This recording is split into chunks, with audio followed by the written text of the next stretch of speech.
Bonjour, mesdames et messieurs, et bienvenue sur RTI 1. Bientôt, un accroissement de la production en gaz et en pétrole de la Côte d'Ivoire. Une nouvelle plateforme pétrolière offshore est en installation dans les eaux ivoiriennes, dans la zone de Jacquesville. C'est un investissement d'environ 160 milliards de francs CFA qui permettra de produire environ 12 000 barils de pétrole par jour. Les précisions d'Ali Diarasouba.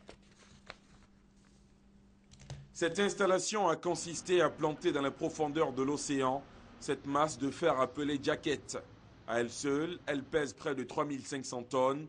C'est cette jaquette qui sera le socle de la prochaine plateforme pétrolière offshore, dénommée Marlin, découverte dans les eaux ivoiriennes il y a 2 ans. Nous sommes dans le golfe de Guinée, à 18 km des côtes et à 8 km d'une autre plateforme déjà en production. Cette unité de production de pétrole brut et de gaz naturel de dernière technologie sera mise en service en juillet 2015 par Foxtrot. C'est une très belle aventure pour la Côte d'Ivoire. C'est le début du développement de Marlin et c'est surtout le début d'une grosse opération qui permettra de sécuriser l'approvisionnement en gaz pour la Côte d'Ivoire sur quelques années. Le contrat que l'on a avec la Côte d'Ivoire est un contrat qui dit que nous devons livrer 140 millions de pieds cubes de gaz à la Côte d'Ivoire pour le secteur électrique principalement. Le projet Marlin, la partie construction, c'est 400 millions de dollars. La partie forage qu'on va faire une fois que la construction est faite, c'est 250 millions de dollars. Donc l'ensemble du projet de Marlin, ça représente 650 millions de dollars qui auront été dépensés, disons, de 2012 à 2016. La capacité de production de la plateforme Marlin sera de 12 000 barils de pétrole brut par jour et 4,4 millions de mètres cubes de gaz naturel par jour. Elle est destinée à alimenter notamment en gaz naturel la centrale d'Azito, les compagnies ivoiriennes en charge de l'électricité et de l'énergie, ainsi que les centrales d'Agreco. Air Côte d'Ivoire va bientôt desservir des villes à l'intérieur du pays grâce à l'arrivée de 2 avions bombardiers Q400 Next-Gen. Vous le voyez sur ces images hier à l'aéroport Félix Houphouët-Boigny de Port-Bouët. L'un de ses premiers bombardiers a atterri. C'est un appareil de 67 places qui a coûté à l'État ivoirien plus de 11 milliards de francs CFA. Le deuxième bombardier devrait arriver très prochainement. Le vol inaugural domestique est prévu le 15 novembre prochain à destination de la région du Poro à Korogo. La FAO, l'Organisation des Nations Unies pour l'alimentation et l'agriculture, et le ministère des Ressources animales et halieutiques viennent d'effectuer une visite de terrain à Grand Laou. La région va bénéficier de fours améliorés grâce à la FAO pour la transformation des produits halieutiques. Grace Kando depuis Grand Laou. La région de Grand Laou est une zone à forte potentialité en matière de ressources halieutiques. Cette région est première productrice de poissons sur le plan national. À juste titre donc, le gouvernement mène des actions dans la zone littorale de cette localité. Il s'agit notamment de la création d'un centre de pêche de plus de 13 milliards de francs CFA avec un port d'application comprenant 8 bateaux et un centre d'aquaculture pour l'élevage des crustacés. Et au premier trimestre de l'année 2015, des fours améliorés pour la transformation des produits halieutiques seront installés. L'initiative est du ministère des Ressources animales et halieutiques en partenariat avec l'Organisation des Nations Unies pour l'alimentation et l'agriculture FAO. Une visite de prospection dans la localité est organisée. Dans les statistiques, Grand Laou est un département qui produit beaucoup de produits halieutiques. Oui, en ce qui concerne les produits du poisson, nous avons plus de 300 tonnes par an. La majorité de ce produit est transformé et la forme de transformation habituelle, c'est la transformation artisanale, c'est-à-dire le fumage du poisson. Et comme ce produit est mis sur le marché, il faut un minimum de conditions d'hygiène, d'où la nécessité de construire des fours améliorés. Les actions ont déjà commencé, la sensibilisation des acteurs. Et aussi, on a demandé à la mairie que je dirige, à la commune de faire les hangars, mais également de faire la plateforme, d'accompagner le projet. Donc, nous sommes engagés dans ce projet. Je voulais profiter de l'occasion pour féliciter et saluer le gouvernement pour cette belle initiative, mais surtout nos partenaires. Cependant, quelques difficultés demeurent. Il s'agit entre autres de l'érosion marine, de l'ensablement, de l'embouchure et des plans d'eau. Le gouvernement ivoirien a décidé depuis le 19 octobre dernier de fermer les sites non autorisés et d'expulser tous les orpailleurs non recensés en vue de l'élaboration d'un plan de mise en œuvre de ces mesures. Paul Kofi Kofi, le ministre chargé de la Défense, a échangé avec les différents acteurs impliqués dans cette opération. Abou Sanogo.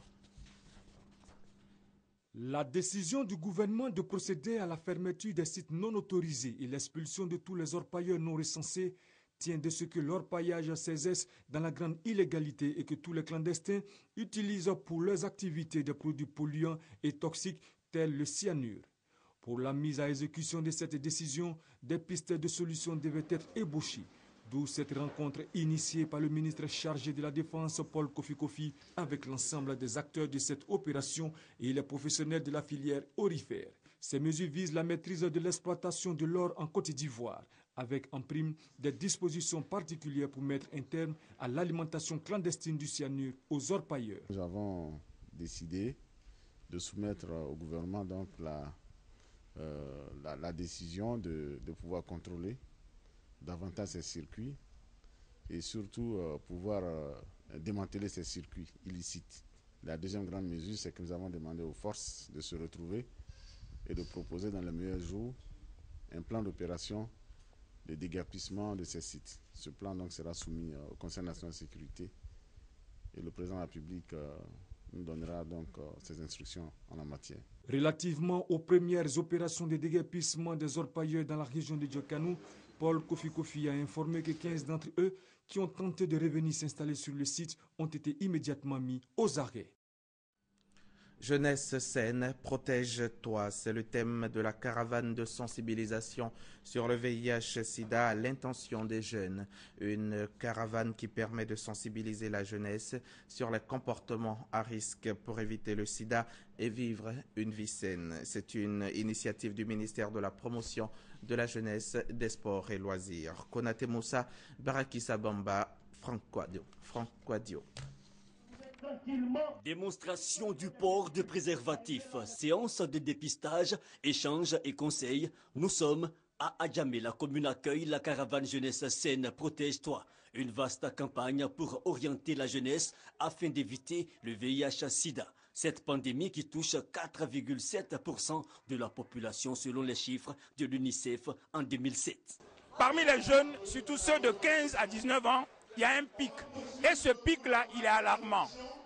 Dès l'instant où, à côté des grossesses précoces, le sida, dont ne trouve pas le remède, est encore têtu et demeure. Il faut que les jeunes prennent conscience que la Côte d'Ivoire du futur, c'est bien eux. Sensibiliser la jeunesse et surtout les élèves sur les comportements à risque, également les éclairer sur l'importance du test de dépistage. C'est important pour moi de savoir si je ne suis pas affecté, pour me rassurer que je ne suis pas malade. Je commence à partir d'aujourd'hui à me préserver tous les jours. Le sida est une maladie contagieuse. On nous a dit de nous protéger, mais comme en ce moment nous ne sommes pas encore arrivés à l'âge de maturité, de faire l'abstinence. Pour ne pas attraper le sida, il faut éviter les rapports sexuels non protégés. Il faut aussi éviter de jouer avec les objets souillés. La caravane Jeunesse Saine Protège-toi a démarré le 8 septembre dernier à Odiéné et s'effectue dans 15 régions de la Côte d'Ivoire. C'est un commentaire de Franck Quadio. Le Burkina Faso est toujours dans l'attente d'un gouvernement de transition, mais les actions dans ce sens existent tout de même. Récemment, l'opposition, la société civile, les leaders religieux, coutumiers se sont réunis et ont élaboré un projet de charte de transition. Depuis samedi, l'Allemagne célèbre le 25e anniversaire de la chute du mur de Berlin. Ils sont plus d'1 million, ces visiteurs allemands et étrangers qui célèbrent ce moment qui a sonné la fin de la guerre froide. Terminons ce journal par l'actualité planétaire que nous vous proposons maintenant en bref et en images. Première destination, la Corée du Nord qui vient de libérer les derniers prisonniers américains. Les 2 derniers Américains détenus en Corée du Nord sont libres. Kenneth Bay et Matthew Todd Miller, condamnés à de lourdes peines de travaux forcés, sont restés détenus respectivement 2 ans et 7 mois. Leur libération fait suite à une mission secrète à Pyongyang du patron du renseignement américain. Ce geste spectaculaire pourrait répondre à un projet de résolution auprès de l'ONU, rédigé par l'Union européenne et le Japon. Un texte qui appelle à traduire les dirigeants du régime communiste devant le tribunal pénal international pour crimes contre l'humanité à grande échelle. Israël en état d'alerte. Un jeune arabe israélien a été abattu samedi par des policiers dans le nord du pays. Une arrestation qui a mal tourné et qui a provoqué la colère de dizaines de jeunes dans la ville de Kfar Kana. Jusqu'à présent, les villes arabes israéliennes s'étaient tenues à l'écart des fortes tensions à Jérusalem-Est, la partie palestinienne de la ville sainte. Israël craint maintenant la propagation de ces tensions. Un vote symbolique, mais un vote de poids en Espagne. Des centaines de milliers de Catalans devraient dire oui à l'indépendance de leur région dimanche. Cette consultation a été organisée par les autorités locales, une manière de lancer un message au gouvernement espagnol opposé à cette démarche et qui rappelle que ce vote n'aura aucune conséquence. Le mouvement pour l'indépendance existe depuis longtemps en Catalogne, mais il s'est renforcé ces dernières années avec la crise économique. Comme le Premier ministre japonais, les dirigeants de l'APEC sont en route pour le sommet qui se tient lundi et mardi à Pékin. L'APEC compte 21 membres, dont les États-Unis, la Corée du Sud, l'Indonésie ou encore la Russie, des pays qui représentent 40% de la population de la planète et 57% de l'économie mondiale. La Chine, numéro 2 de cette économie mondiale, voit sa croissance ralentir. Dimanche, devant un panel d'hommes d'affaires, le président chinois s'est voulu rassurant, évoquant des risques pas si effrayants. On s'arrête là pour ce matin. Merci si vous nous avez suivis. Nos programmes se poursuivent. Ne bougez donc pas.